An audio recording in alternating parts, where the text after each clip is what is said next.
Yes, good morning class 8. A very good morning to all of you.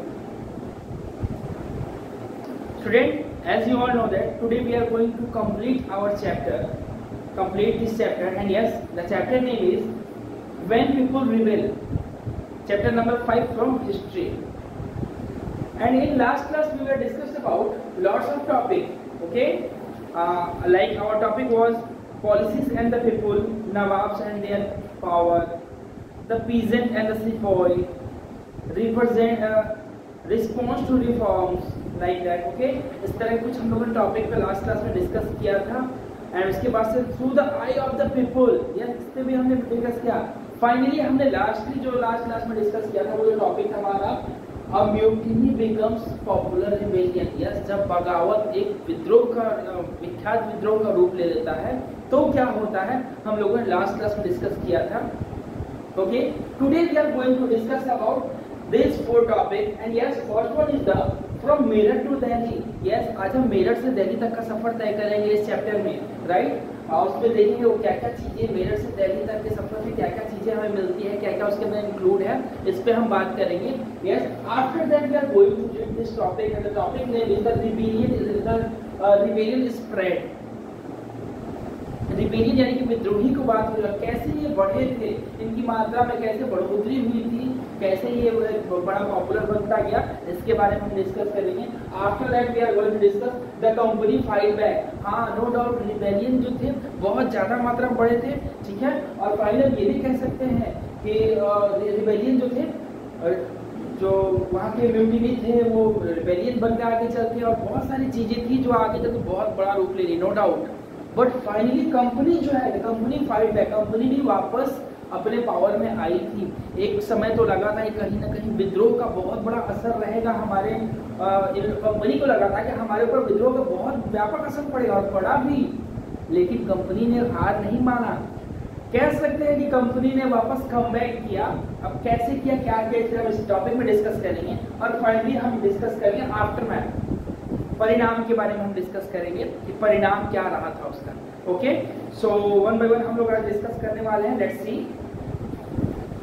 सबसे पहले हम मेरठ से दिल्ली का सफर तय करेंगे आज हम. Okay, let's see from Meerut to Delhi.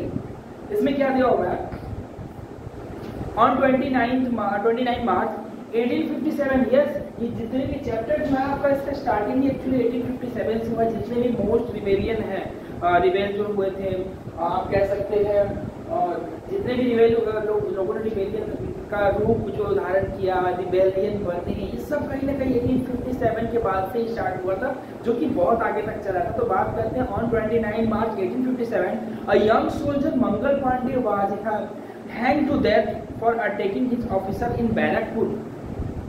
Yes, ये मैंने लास्ट क्लास में भी आपको बताया था. एक बहुत ही यंग ऑफिसर था, यंग सोल्जर था, जिसका नाम था मंगल पांडे, और उसको इस फांसी पे सिर्फ इसलिए लटका दिया गया क्योंकि उसने अपने ऑफिसर पे अटैक किया था. बैरकपुर में ये घटना घटी थी. ठीक है, आगे देखते हैं.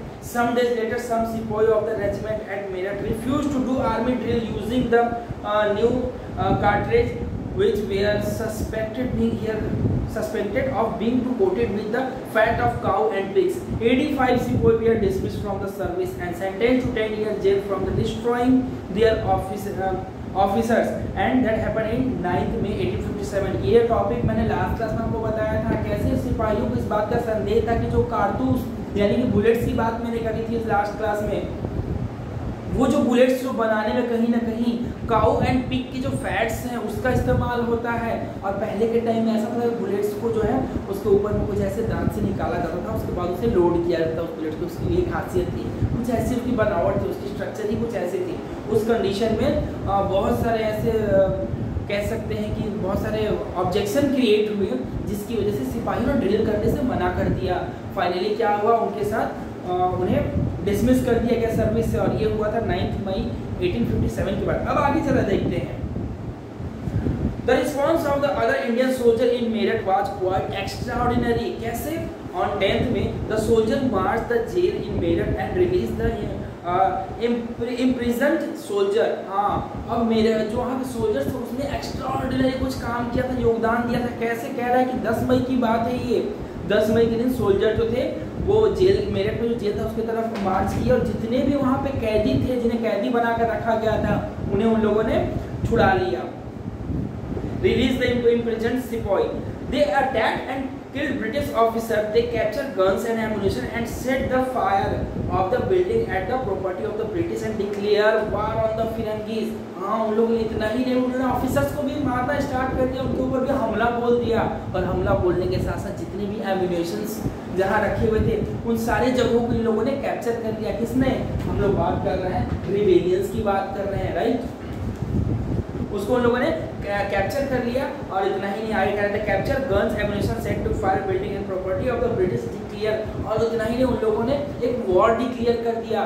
उस वॉर का नाम था वार ऑन द फिरंगीज। फिरंगी जो है एक टर्म एक्चुअली फॉरनर के लिए इस्तेमाल किया गया फिरंगी word, okay. The term reflect an attitude of concept. तो फिरंगियों के खिलाफ जो युद्ध छिड़ गया उन लोगों ने वॉर डिक्लेयर कर दिया इतना सब कुछ करने के बाद। आगे देखते हैं, the soldier we are determined to being end end of their rule in this country. और सोल्जर्स ने ये ठान ली थी, उन लोगों ने ये सोच लिया था कि अब इस रूल का अंत करना है हमारे कंट्री से, जो कि पहले चलती आ रही है। यानी कि ईस्ट इंडिया कंपनी की बात करें, ब्रिटिशर्स की बात करें, तो इनके रूल को पूरी तरह से खत्म करना है, ऐसा सोल्जरों ने ठान लिया, डिसाइड किया। But who would rule the land instead? The soldier had answer to this questions.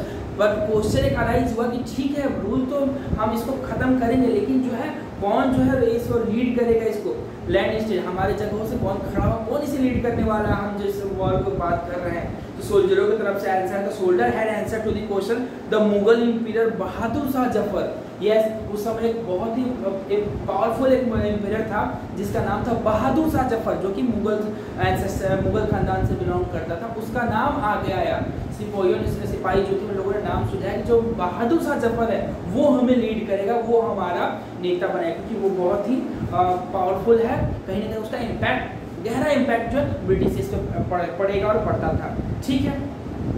The Sepoy of Meerut rode all night of 10 May reached to Delhi to early hours in the morning।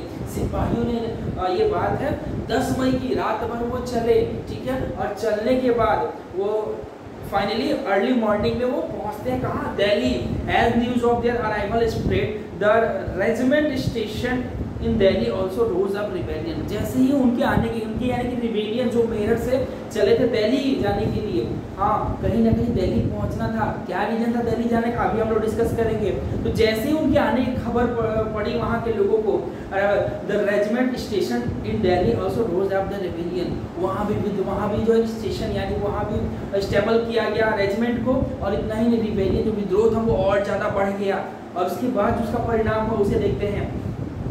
Again British officials were killed, arms and ammunition seized, building and set fire। जब पता चला कि एक team जो हमारी दिल्ली की तरफ पहुंची है, तो फिर दोबारा अटैक हुआ वहाँ के ऑफिसर्स पे, जो कि वहाँ के ब्रिटिश ऑफिसर थे उनके ऊपर अटैक हुआ। फिर से एम्यूनेशन लूट लिए गया, फिर से जो है उनका विद्रोह जो है ये भयानक रूप ले चुका था उस समय तक। आगे बात करते हैं triumphant soldiers gathered around the wall of the Red Fort where the बादशाह लाइव। अच्छा, जितने भी सोल्जर्स थे वो लोग कहाँ गैदर हो गए? आपको रेड फोर्ट यानी लाल किला के सामने वो लोग गैदर हो, इकट्ठा हो गए, जहाँ पे बादशाह रहते थे। कौन से बादशाह की बात कर रही है आप लोग जानते हो? बादशाह live. Demanding to meet him, और लोग इस चीज़ के डिमांड करेंगे कि बादशाह से मुझे मिलना है। वो लोग मेरठ से चलकर दिल्ली तक आए थे और दिल्ली में आके लाल किला के पास आके सब गैदर्ड हो गए, और उनका डिमांड ये था कि मुझे बादशाह से मिलना है, जहाँ की लाल किला में बादशाह रहा करते थे। बादशाह यानी कि जो वहाँ के रूलर थे। अब उसके बाद की बात देखते हैं। कह रहा था empire was not quite willing to challenge the mighty British power but the soldier persisted. हाँ, लेकिन जो वहाँ के राजा थे वो इस चीज़ को लेकर इच्छुक नहीं थे कि कौन ब्रिटिश जो इतने पावरफुल, उनसे कौन विद्रोह करने जाएगा, कौन उनसे लड़ने जाएगा। वो इस चीज़ को लेकर पहले तो इच्छुक नहीं थे वहाँ के जो बादशाह थे। बाद में सोल्जर्स ने उन्हें इस चीज़ के लिए प्रेसिस्टेड किया, ठीक है। They force the way to into place and proclaim Bahadur Shah Zafar as their leader. वहाँ के जितने भी सोल्जर्स थे उन्होंने फोर्स किया इस चीज़ को, बहादुर शाह जफर को, कि आप हमारे लीडर के तौर पे हमें लीड करें। और हमने जंग छेड़ दिया है फिरंगियों के लिए, हमने एक बहुत बड़ा जंग छेड़ दिया है, उससे हमें आप इजाज़त दिलाएं, उसे लीड करें और हमें उसे हमेशा के लिए छुटकारा दिलाएं उनके रूल से। लेकिन पहले जो वहाँ के बादशाह थे वो इस चीज़ के लिए इच्छुक नहीं थे कि कौन टेंशन लेगा, कौन फालतू में लड़ाई, फालतू में नहीं इसे कह सकते हैं कि कौन लड़ना चाहेगा जो कि ब्रिटिश इतने पावरफुल है। लेकिन जब सिपाहियों ने उनसे दरख्वास्त किया कि आप हमारे लीडर बने, बिकॉज आप जो है बहुत ही विख्यात रूलर हैं, लीडर का लीड करें हम और आपके साथ हम लोग इस विद्रोह को आगे बढ़ाएंगे, जिसका नाम था वॉर ऑन फिरंगीज। ठीक है, आगे देखते हैं।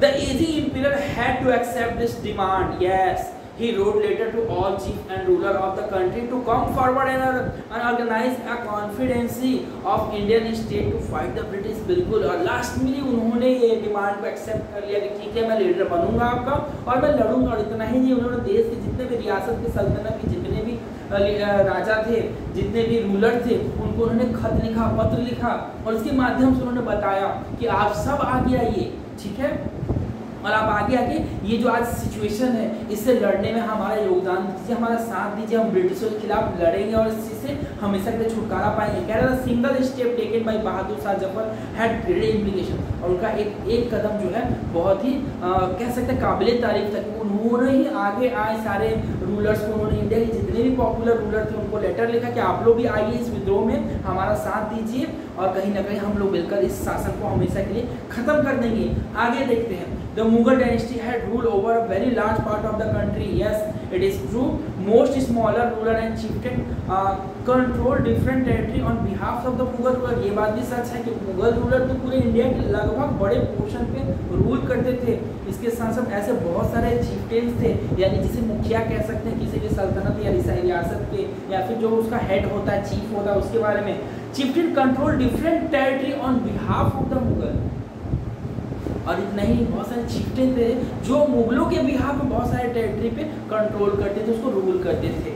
ये भी कह रहा है threatened by the expansion of British rule, many of them fled that the Mughal imperial could rule again। हाँ, और इस बात से कहीं ना कहीं घबराहट थी उन्हें भी, किसे, threatened by the expansion of British rule, many of them felt that if the Mughal emperor could rule again, they too would able to rule their own territory and one more under Mughal authority। बहुत लोगों को तो इस बात की भी चिंता थी कि चिंता ये कह सकते इस बात की भी कहीं ना कहीं समझ थी कि अगर वापस अगर मुगल जो है रूल कर अगर वापस रूल में आ जाए तो कहीं ना कहीं हमारा अपना प्रॉपर्टी लैंड जो पहले हो चुका था, क्योंकि अभी भी मैंने आपको बताया बहुत सारे ऐसे चिफ्टेन थे जो मुगलों के बिहाफ में रूल करते थे, बहुत सारे पार्ट ऑफ द टेरिटरी में अलग अलग थे।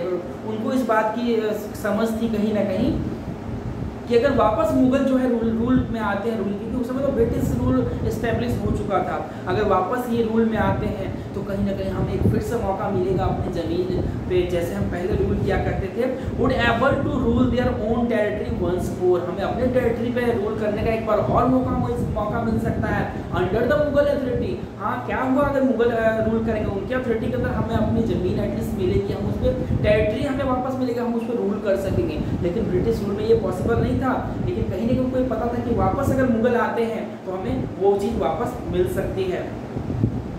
The British had not accept this to happen. They thought that disturbance caused by the use of issue and cartridges would die down। हाँ, ब्रिटिशर्स होते हैं उन लोगों को इस चीज़ की उम्मीद बिल्कुल भी नहीं था, उनको लगा नहीं था कि ये छोटा सा इशू जो इतना बड़ा रिबेल का जो है वो रूप ले लेगा, इतना बड़ा प्रोटेस्ट का रूप ले लेगा। और उन लोगों ने सोचा नहीं था कि छोटे से यानी कि ये बात है कार्टिजन वुड डाई डाउन, उनको लगा था कि ये वही दब जाएगा, खत्म हो जाएगा, लेकिन नहीं, ऐसा हुआ नहीं। वाकई में हुआ क्या, but Bahadur Shah Zafar decision to blaze the rebellion charge in entire situation, possibly they feel inspired and enthused, it given them to courage, hope and confidence to act। और लेकिन बहादुर शाह जफर जो था वो फाइनली आगे आया, उसने जितने भी रिबेलियंस थे उनको कहीं ना कहीं प्रोत्साहित किया, उनको आत्म भरोसा उनका बढ़ाया, कहा कि आप मैं आ चुका हूँ, मैं आप लोग कहीं ना कहीं साथ दूंगा और ये रिबेलियन जो इतना बड़ा प्रोटेस्ट आप कर रहे हो इसमें कहीं ना कहीं मेरा साथ हो। लोगों को कहीं ना फील एक पॉजिटिव फील हुआ कि yes it give them to courage, hope, अरे एक नई उम्मीद जगी कि अच्छा अब तो बहादुर शाह जफर भी हमारे साथ आ चुके हैं, अब कहीं ना कहीं हमारा रिबेल जो है वो सक्सेस होगा, कहीं ना कहीं हम जो प्रोटेस्ट कर रहे हैं वो बहुत आगे जाने वाला है, इस चीज़ की लोगों को उम्मीद जगी थी। आगे देखते हैं क्या है हमारा जो टॉपिक था फ्रॉम मेरठ टू दिल्ली, ये तो हमने सफर तय कर लिया। अगला टॉपिक जो है द रिबेलियन स्प्रेड। अब आता है कि हाँ बहादुर शाह जफर जबकि इस लड़ाई में कूद चुके थे, आ चुके थे, फिरंगियों को मार भगाओ वाला कॉन्सेप्ट स्टार्ट हो चुका था। उसमें जो रिबेलियंस की जो स्प्रेड हुई, रिबेलियंस कैसे बढ़े, जरा इस पे एक झलक डालते हैं, जरा इस पे एक नजर देखते हैं। कह रहा है after the British were routed from Delhi, where was no uprising of almost a week. It took that much time for news to travel. Then a sprout of mutiny began. और हाँ, यहाँ से एक नई शुरुआत हो गई थी। जैसे कि मैंने बताया था रिबेलियन स्प्रेड, अगर रिबेलियन की स्प्रेड करने की बात आए तो सबसे पहला क्या था, after the British rooted from Delhi, जब ब्रिटिश को पता चला कि जो दिल्ली में इतना सब कुछ विद्रोह स्टार्ट हो चुका, there was no uprising almost a week. हाँ, ऐसा कुछ घटना जो एक सप्ताह तक लगभग नहीं, कि सब इकट्ठा हो चुके थे, जितने भी रिबेलियंस थे वहाँ रेड फोर्ट में पहुँच चुके थे, बादशाह की सहमति मिल चुकी थी, बादशाह ने अपनी उसमें इन्वॉल्वमेंट दर्ज करा रखी थी। उसके बाद एक सप्ताह तक कुछ ऐसा वैसा कुछ नहीं हुआ। उसके बाद कह रहा है it took that much time for news to travel, और ये ऐसा न्यूज़ को ट्रैवल होने में काफ़ी लंबा समय लग गया कि ये लड़ाई सिर्फ बादशाह से ही नहीं है और यहाँ की रिबेलियन से नहीं है, बल्कि अब इंटायर इंडिया में फैलने वाला है। कैसे, जरा मैं इसको आपको बताता हूँ। देखो, regiment after regiment muted and took off the joint and other troop nodal points like Delhi, Kanpur and Lucknow. इतना ही नहीं, ये तो बात हो गई मेरठ, फ्रॉम मेरठ से दिल्ली की बात करें तो एक रेजिमेंट वहाँ गई थी बादशाह को एग्री करने के लिए कि आप हमें लीड करो, हम इस लड़ाई को अंजाम देने वाले हैं। लेकिन उस रेजिमेंट के बाद भी ऐसे बहुत सारे रेजिमेंट हुए जिसमें अलग अलग जगह से रिबेलियन जो थे वो ऐड होते चले गए। कह रहा म्यूटेंट की बात करें तो जो इतने विद्रोही थे वो धीरे धीरे चल के ऐड होते चले गए। और कह रहा है took off the join of troops, अलग अलग ट्रूप्स को लोगों ने ज्वाइन किया, चाहे वो नोडल पॉइंट हो, जैसे कि दिल्ली की बात कर ले, कानपुर, लखनऊ, ये जो नोडल पॉइंट्स हुआ करते थे जहाँ पे ये रिबेल्स जो थे बहुत ही बड़े पैमाने पे फैल चुका था और लोग धीरे धीरे से जुड़ते जा रहे थे, अलग अलग जगहों से अलग अलग ट्रूप्स को ज्वाइन कर रहे थे। फिर कहता है after them the people of the towns and village also rose of the rebellion and rallied around the local leaders, zamindar and chieftain who were prepared to establish their authority and fight the British. Yes, और इतना ही नहीं, गांव के लोग भी इसमें बढ़ चढ़कर हिस्सा लिए, उन लोगों ने भी साथ दिया। इतना ही जो चीफ्टन थे, लीडर्स थे, जितने भी थे, इन लोगों ने भी कहीं ना कहीं एक इन लोगों को उम्मीद जगी कि हाँ अब इस वॉर में हमें भी पार्टिसिपेट करना है। कहीं ना कहीं उन्हें आगे की उम्मीद दिखाई देती, जो कि मैंने अभी आपको बताया। ठीक है, अलग अलग जगह से अलग अलग लोगों ने इस ट्रूप से जुड़ गए, कह सकते हैं इस रिबेलियन से जुड़ गए, प्रोटेस्ट करने लगे और उन लोगों को कहीं ना कहीं किसके खिलाफ, ब्रिटिश के खिलाफ उन लोगों ने आंदोलन, एक विद्रोह छेड़ दिया।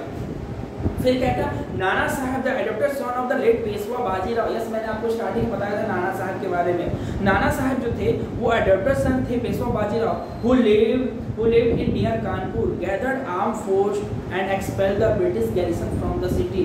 उन्होंने एक आर्म फोर्स इकट्ठा किया और उन्होंने ठाना कि हाँ कहीं ना कहीं जितने भी सिटी से जो ब्रिटिशर्स का रूल है उसे हम एक्सपेंड कर देंगे, गैरिसन जो था उसे हम सिटी से बाहर कर देंगे। ठीक है, कह रहा है ही प्रोक्लेम्ड हिमसेल्फ पेशवा, उसने अपने आप को पेशवा घोषित कर दिया। किसने?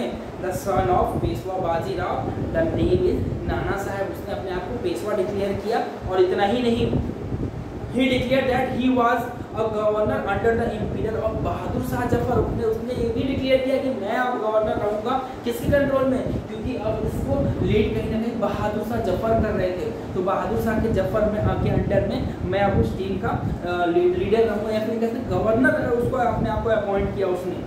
फिर आगे कहता है in Lucknow Birjis Qadr the son of the deposed nawab Wajid Ali Shah. Wajid Ali Shah का जो सन था जिसका नाम था ब्रिज कद्र, वो भी इसमें पार्टिसिपेट किया। बाद प्रोक्लेम द न्यू नवाब, उसने अपने आप को नया नवाब घोषित किया। उसने ऐलान कर दिया कि अब आज से इसका नवाब मैं हूँ, क्योंकि लोगों में ये आ चुकी थी, स्पिरिट आ चुकी थी कि कहीं ना कहीं विद्रोह छिड़ा है ब्रिटिशर्स के खिलाफ, और सब ब्रिटिशर्स के रूल को अच्छी तरीके से समझते थे, जानते थे, इस बात से परिचित थे कि ब्रिटिशर्स के अंडर में हमारा जो है कंट्री, हमारा उस समय रियासत और सल्तनत हुआ करती थी, उसकी क्या कंडीशन हुई थी जब नवाब एंड एंसेस्टर मुगल इंपीरियर जब थे, तब की बात है।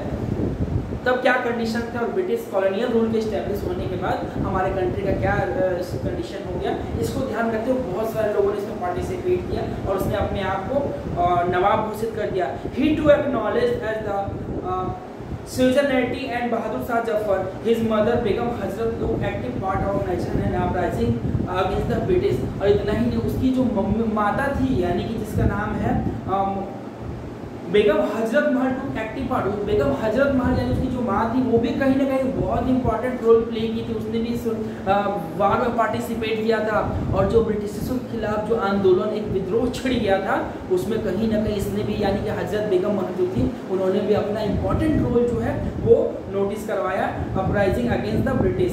इन झांसी, अब बात करते हैं झांसी की। ये सब आप जानते हो। झांसी की बात करें तो Rani Lakshmibai the joined the rebel sipahi, और उन्होंने रानी लक्ष्मीबाई, झांसी की बात करें झांसी से रानी लक्ष्मीबाई ने भी सिपाहियों को ज्वाइन किया। कौन से सिपाही? जो रिबेलियन हो चुके थे, जो विद्रोही हो चुके थे।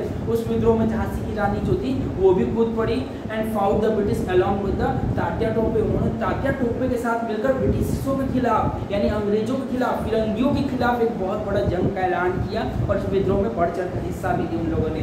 द जनरल ऑफ नाना साहब, तात्या टोपे जो था वो नाना साहब का जनरल हुआ करता था। उसके साथ रानी लक्ष्मीबाई ने मिलकर इस जंग में बहुत ही इंपॉर्टेंट रोल प्ले किया। और कहता है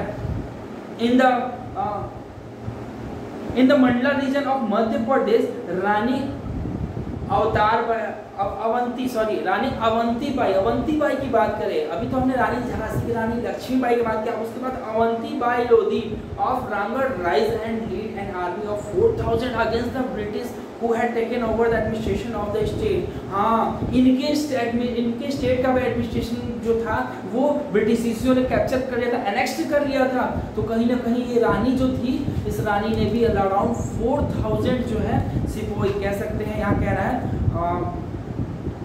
Rani Avantibai Lodhi of Ramgarh rise and lead an army 4000 against the, उन्होंने ब्रिटिशों के खिलाफ 4000 जो है आर्मी उसने जंग के मैदान में उतारा, जो कि ब्रिटिशर्स ने उनके रियासत को, उनके सल्तनत को छीन लिया था और उस पर रूल करना स्टार्ट कर दिए थे। तो कहीं ना कहीं जो रानी है ये भी बहुत ही इंपॉर्टेंट रोल प्ले की थी और उन्होंने तो 4000 आर्मी भी ब्रिटिशों के खिलाफ उतार दिया था।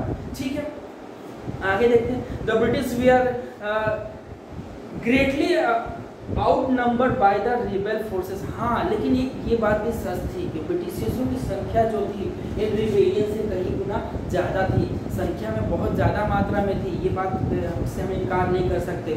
But they were defeated in number of battles. हाँ, ये भी सच है, they were defeated in numbers of battle. They convicted the people that the rule of the British has collapsed for good and gave them for the confidence to take the plug to join the rebellion। लेकिन इसके बाद अगर अगला line के हम ध्यान दें तो कह रहा है they were defeated in number of battles। ये तो सही है। they convicted the people and the rule of the British had collapsed for good and then gave them a confidence to take the plunge and join the rebellion। वहाँ के जो rebellion थे उन लोगों ने इस बात की उम्मीद जताई थी, भरोसा दिलाया था कि हाँ कहीं ना कहीं इनकी जो शासन सत्ता है वो बहुत ही जल्दी कोलैप्स करने वाली है for good and gave them a confidence to take up lung and join the rebellion. और उन्होंने क्या बोला कि हाँ आप जो है कह सकते हैं कि रिबेलियन जो विद्रोह छिड़ चुका था उसमें आप भी कूद जाओ, डुबकी लगाओ और कहीं ना कहीं हम सब मिलकर लड़ेंगे तो ब्रिटिशर्स के कहीं ना कहीं अंत होगी। लेकिन एक बात तो सच थी कि ब्रिटिशर्स के पास जो संख्या थी आर्मी की वो रिबेलियन से कहीं गुना ज़्यादा थी, इस बात का भी एक था। लेकिन कह रहा आगे A situation of the wider spread population rebellion developed a region in Awadh in a particular। और हाँ, अवध यानी कि अभी हम बात कर रहे थे झांसी की बात करी हमने, लखनऊ और दिल्ली की बात करी। अब ये जो रिबेलियन अवध तक पहुंचा है और अवध में भी कहीं ना कहीं बहुत बड़े पैमाने पर इसका जो है राइज हुआ है। कह रहा on 6 August 1857 we find the telegram sent by the Lieutenant Colonel lieutenant colonel जो टाइटलर थे to his commander chief expressing their fear felled by the British. और हाँ, जो कमांडर और चीफ थे उन्होंने एक लेटर लिखा जिनका नाम था टाइटलर, और टू हिज कमांडर चीफ जो था उसको उन्होंने एक लेटर लिखा, उसमें एक्सप्रेस किया, इस चीज़ को बताया, क्या एक्सप्रेसिंग देयर फियर, उन्होंने अपने डर को बताया, उन्होंने उनके अंदर जो डर फील हो रही थी, जो एक तरह का भय था वो बताया कि felled by the British our man crowded the number of oppose to them and endless fighting even village is held against us the zamindar have risen oppose us. उनको कहीं ना कहीं इस बात की डर थी कि हाँ हमने अगर रिबेलियन के खिलाफ अगर हम लड़ते हैं तो हमें कहीं ना कहीं नुकसान होने वाला है। इस इन द सेंस, उनका कहने का सेंस था कि अब तो जितने भी चीफ्टेन थे, लैंड ऑनर्स थे और विलेजर थे, सब के सब इस विद्रोह में कूद चुके हैं और इसका परिणाम बहुत ही भयंकर होने वाला है। उसने कमांडर इन चीफ को एक लेटर लिखा, उसमें अपनी जो है अंदर का भय जो था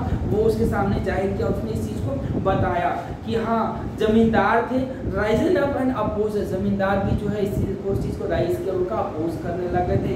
मेनी न्यू लीडर्स का बहुत बड़े नए लीडर भी उसमें आप शामिल हो। पहले तो बात शुरुआत हुई थी सिर्फ ये बहादुर शाह जफर से स्टार्ट हुई थी रिबेलियन, वो लीडर। अब तो धीरे धीरे झांसी से लक्ष्मीबाई जुड़ गई, अवंती बाई कहीं ना कहीं से जुड़ गई, वो भी धीरे धीरे जो लीडर्स थे उनका और भी ज़्यादा जुड़ाव होने लगा। इसे for example Ahmadullah Shah Amalvi from Faizabad prosperized that the rule of the British would come and end soon। हाँ, ये जो अहमदुल्ला शाह था, इसने आया, ये भी उससे जुड़ गया और इसने एक भविष्यवाणी भी की। इसने कहा कि हाँ, बहुत ही जल्द ब्रिटिश का साम्राज्य जो है वो खत्म होने वाला है, इनका रूल जो है वो कम टू एंड सून, ये बहुत जल्द समाप्ति की ओर बढ़ने वाला है। He caught the imagination of the people and raise the huge force of the supporters. इसने देखा था, इसने इस चीज़ को नोटिस किया था, imagination of the people and raise the huge force of the supporters. जो इमेजिन किया था कि बहुत बड़े लोग जो है इस कह सकते हैं वॉर से जुड़ चुके हैं और कहीं ना कहीं ब्रिटिश को जो साम्राज्य है वो अब धीरे धीरे पतन की ओर बढ़ने वाली है। He came to Lucknow to fight the British. In Delhi, a large number of Ghazis or religious warriors come together to wipe out the white people। और इतना ही नहीं, सबसे बड़ी बात ये तो लखनऊ से आया, लड़ा ही ब्रिटिश के साथ, इसके साथ साथ दिल्ली कह सकते हैं कि इन दिल्ली लार्ज नंबर ऑफ गाजीज, बहुत बड़े पैमाने पे गाजी और रिलीजियस वॉरियर, जो धार्मिक वॉरियर्स थे, धार्मिक योद्धा थे, वो लोग इस जंग से जुड़ गए और कहीं ना कहीं वो लोग ब्रिटिश के खिलाफ मोर्चा छेड़ दिया। और उनका कहना था warrior come together to wipe out the white people. वो लोग सब गाजी और जो वॉरियर्स थे, रिलीजियस वॉरियर, साथ में आए, युद्ध लड़ने के लिए तैयार हुए और उनका मानना था कि हम यहाँ से वाइट पीपल यानी जो गोरे थे, फिरंगी थे, उनका सुपड़ा साफ कर देंगे, उनका विनाश कर देंगे हम लोग मिलके, हम यहाँ से हमेशा के लिए उन्हें खत्म कर देंगे। आगे बात आता है मोस्ट इंपॉर्टेंट पर्सन बख्त खान। बख्त खान की बात करें, a soldier from Bareilly, Bareilly से जो बख्त खान थे इनका भी बहुत ही इंपॉर्टेंट रोल था। अगर हम बात करें 1857 की बात करें तो बख्त खान भी जो थे बरेली से took charge of large force of fighters who came to Delhi. Bakht Khan ने बड़े पैमाने पे फाइटर्स जितने भी थे उनका चार्ज संभाला और दिल्ली की बात ये है, उन्होंने Bakht Khan a soldier from Bareilly took a charge of large force of fighters. उन्होंने बहुत बड़े जितना भी सेना की टुकड़ी थी उसका उन्होंने चार्ज संभाला। Fighters who came to Delhi, जो दिल्ली से आए हुए थे। ही बिकम अ की military leader of the rebellion, और एक महत्वपूर्ण रोल प्ले किया किसने, बख्त खान ने। बख्त खान एक बहुत ही इंपॉर्टेंट लीडर के रूप में उभरा और इसने बहुत ही प्रोमिनेंट रोल प्ले किया इस वॉर में, हम कह सकते हैं। इन बिहार एंड ओल्ड जमींदार कुंवर सिंह, यस आपने बिहार से कुंवर सिंह का नाम सुना होगा, वीर कुंवर सिंह जो थे इन तब वो बिहार से थे एंड ओल्ड जमींदार भी हुआ करते, कह रहा है इन बिहार एंड ओल्ड जमींदार कुंवर सिंह, हालांकि इनके नाम पे कुंवर सिंह लेकिन बाद में इन्हें वीर कुंवर सिंह से वादा गया। ज्वाइन द रिबेल सिपाही and battle with the British from many month, और कुंवर सिंह भी इस युद्ध में कूद पड़े थे, उन्होंने भी इस जो रिबेलियन सिपाही थे उनको ज्वाइन किया और महीनों इस युद्ध में लड़े, महीनों तक इस युद्ध को उन्होंने लड़ा।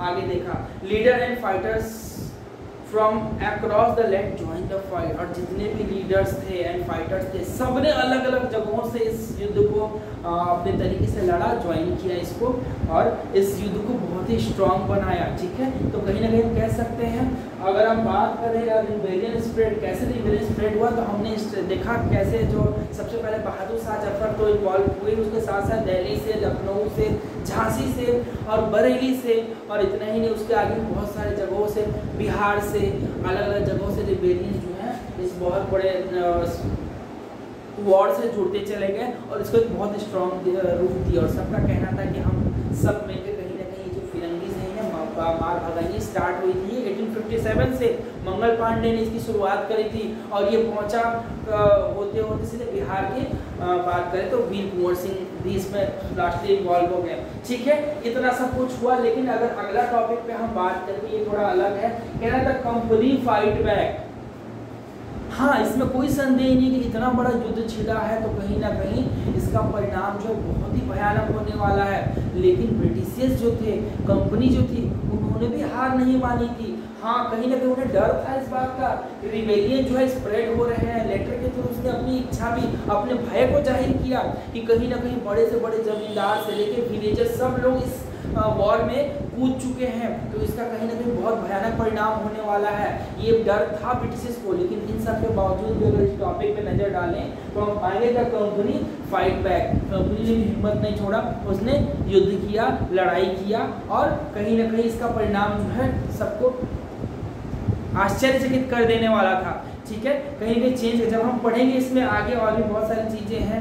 ठीक है, unreserved by the scale of the upheaval, the company decided to repress the world with again might. It brought reinforcement from England, pass a new law so that the rebel could be convicted with ease. अच्छा, इसके बाद से company ने क्या किया, एक नया law पास किया।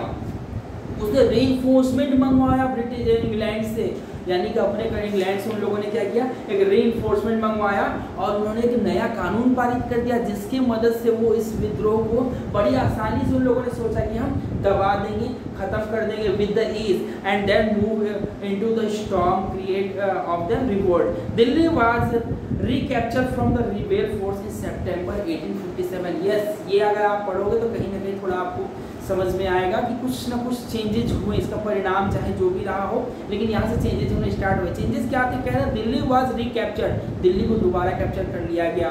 ठीक है, recapture from the rebel forces in September. हाँ, जो रिबेल फोर्सेस जो थे, जिन्होंने पहले हमला किया था दिल्ली पर, और दिल्ली में जितने भी एमुनेशन स्टोर थे उसे लूट लिया था, बिल्डिंग्स को कैप्चर कर लिया था, ऑफिसर्स को उन लोगों ने बहुत ही पीटा था, इस तरह करके उनके ऊपर अत्याचार किए थे। तो कहीं ना कहीं वापस दिल्ली को उन रिबेलियंस यानी उन विद्रोहियों से छुड़ा लिया गया। और ये कब की बात है, इस सितंबर 1857 की बात है। The last Mughal Emperor Bahadur Shah Zafar was tried in court and sentenced of life in prison। बाद में बहादुर शाह जफर को भी कैद कर लिया गया। ठीक है, और उन्हें आजीवन कारावास की सजा सुना दी गई उन्हें बाद में, क्योंकि जब दिल्ली यानी कि जो सेंटर हुआ करता था उसमें जो रीइंफोर्समेंट आई थी, जो सेना की और अतिरिक्त टुकड़ी आई थी, और एक नया लॉ पास कर दिया गया। उसके तहत जो है कंपनी ने अपना सिकंजा वापस कसना स्टार्ट कर दिया, जो कि इस विद्रोह के दौरान बहुत ही कमजोर पड़ता हुआ दिखाई दे रहा था उन लोगों को। उसके बाद से जो बहादुर शाह जफर जो उनके लीडर थे, उन्हें कैप्चर कर लिया गया और उन्हें सजा सुनाई गई आजीवन कारावास की। He and his wife Begum Zinat Mahal were sent to the prison in Rangoon in October 1857। और वो उनकी बेगम यानी जो थी जिन्नत महल, बेगम जिन्नत महल जो थी, उन दोनों को रंगून के एक जेल में यानी अक्टूबर 1859 में आजीवन कारावास की सजा सुनाकर उन्हें जेल भेज दिया गया। Bahadur Shah Zafar were died in the Rangoon jail in November 1862। और हाँ, ये बात है 1862 नवंबर की, जब बहादुर शाह जेल में उनकी मृत्यु हो जाती है। तो कहीं ना कहीं ये जो वॉर था बहुत ही स्ट्रॉन्ग पॉइंट पे था। बाद में चल के ये थोड़ा कमजोर पड़ रहा है, जबकि इसके लीडर को कैप्चर कर लिया गया, इंग्लैंड से रीइंफोर्समेंट मंगा ली गई और एक नया रूल लॉ पास कर दिया गया। तो और वहाँ सबसे बड़ी शुरुआत इसकी हुई जब वापस दिल्ली को कैप्चर कर लिया गया, रिबेलियन से उनसे छुड़ा लिया गया। तो कहीं ना कहीं सारे चेंजेस देखने को मिले। और आगे चलिए देखिए, तो कहते हैं the recapture of Delhi however did not mean that the rebellion died after that. हाँ, लेकिन दिल्ली को कैप्चर कर लेना ही काफ़ी नहीं था। इसका मतलब ये नहीं था कि रिबेलियन को का जो है वो कम हो जाएगा, वो मारे जाएंगे, ऐसा कुछ नहीं था। लेकिन the British had to fought for 2 years to suppress the massive force popular rebellion. British को 2 साल तक इससे सामना करना पड़ा, जूझना करना पड़ा कि इस इतने बड़े रिबेलियन कह रहे हैं suppress the massive force of the rebellion, जो इतने बड़े फोर्स थे, विद्रोही थे, उसे दबाने के लिए ब्रिटिश को भी कहीं ना कहीं 2 साल तक जद्दोजहद करनी पड़ी थी। क्योंकि अब जो उसके जो लीडर्स थे यानी बहादुर शाह जफर और उनकी बेगम, जिन्होंने भी बहुत इंपॉर्टेंट रोल प्ले किया था, उन दोनों को रंगून के जेल में भेज दिया गया और वहाँ पे जिनकी डेथ हो चुकी थी नवंबर 1862 में, उसके बाद दिल्ली को भी कैप्चर कर लिया गया था। लेकिन इसका मतलब ये नहीं कि जो रिबेल है और रिबेलियन से वो इसको छोड़ देने वाले हैं या उन्हें मार दिया जाएगा। कहीं ना कहीं अंग्रेजों को 2 साल लग गए इससे वापस ये करने में, वापस इसे रिबेलियन को दबाने में। आगे कहता है लखनऊ वाज टेकन इन मार्च 1857, दिल्ली के साथ साथ लखनऊ को भी वापस ले लिया गया। यस, कह रहा है Lucknow was taken in March 1858, Rani Lakshmibai was defeated and killed in June 1857, और रानी लक्ष्मीबाई जो है उन्हें भी डिफीट कर दिया गया और उन्हें killed in June 1857, sorry not 1859, it's 1858, it's my mistake, 1858 में उन्हें भी मार दिया गया और रानी लक्ष्मीबाई का भी वहाँ से जो रोल है उसमें खत्म हो गया। तो कहीं ना कहीं एक बहुत बड़ा इम्पैक्ट था रिबेलियंस पे और कहीं ना कहीं बहुत बड़ा जीत था कह सकते हैं ब्रिटिशर्स के लिए। फिर आगे देखते हैं a similar fate awaited Rani Avantibai who after initial victory in Kheri, और कहीं ना कहीं इस तरह का ही कुछ एक नसीब जो है कह सकते हैं कि इंतजार कर रही थी रानी अवंती बाई की।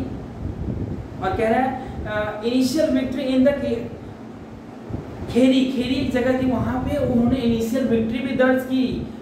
Choose to embrace death to surrounded by the British on the all side, जब वो चारों तरफ से घेर ली गई तो कहीं ना कहीं हालांकि उन्होंने एक बहुत ही इनिशियल विक्ट्री के उन्होंने अपना परिचय भी दिया, लेकिन फाइनली जब ब्रिटिश की सेना के द्वारा उन्हें जब चारों तरफ से घेर लिया गया उन्होंने कह सकते हैं कि इच्छा मृत्यु या आत्म मृत्यु को उन्होंने अंगीकार किया। Embrace death to surrounded by the British all side, जब वो ब्रिटिशर्स से चारों तरफ से घेर गई थी उन्होंने अपने खुद को शरीर कह सकते हैं मृत्यु को उन्होंने त्याग करना पसंद किया। उसके बदले में वो नहीं चाहते कि ब्रिटिश जो है मुझे पकड़ कर ले जाए और मुझे जेल में कैद कर दे, उन्होंने खुद से मृत्यु को अपना लिया। और कह रहा है Tatya Tope escaped to the jungle to Central Asia and continued the fight a guerrilla war with the support of many tribal and peasant leader। हाँ, लेकिन इन सब के बावजूद तो तात्या टोपे थे जिन्होंने लक्ष्मीबाई के साथ इस युद्ध का आगाज किया था, कहीं ना कहीं उन्होंने भी इसमें बहुत इंपॉर्टेंट प्रोमिनेंट रोल प्ले किया था। वो क्या कि जंगलों के थ्रू वहाँ से escape यानी भाग निकले, वो बच गए, लेकिन इसका मतलब ये नहीं कि उन्होंने युद्ध को खत्म होने दिया, इस वॉर को खत्म होने दिया। कह रहा है मैं फिर से बता दूं, Tatya Tope escaped to the jungle of central India, उन्होंने जंगलों के थ्रू सेंट्रल इंडिया के तरफ मध्य भारत की तरफ वो भाग निकले and continue the fight a guerrilla war, उन्होंने इस गुरिल्ला वार नामक फाइट को जो है आगे गुरिल्ला वार नामक फाइट से इसको आगे बढ़ाए रखा किसके हेल्प से, with the support of many tribal and peasant leader, बहुत सारे जो ट्राइबल्स थे पीजेंट्स लीडर थे, किसानों को जो मुखिया थे उन लोगों की मदद से, बहुत सारे ट्राइबल्स थे जो ऐसे कह सकते हैं आदि जनजाति जो थी जनजातियों की मदद से उन्होंने इस वॉर को जारी रखा, उन्होंने ब्रिटिशर्स के खिलाफ जो है घुटने नहीं टेके।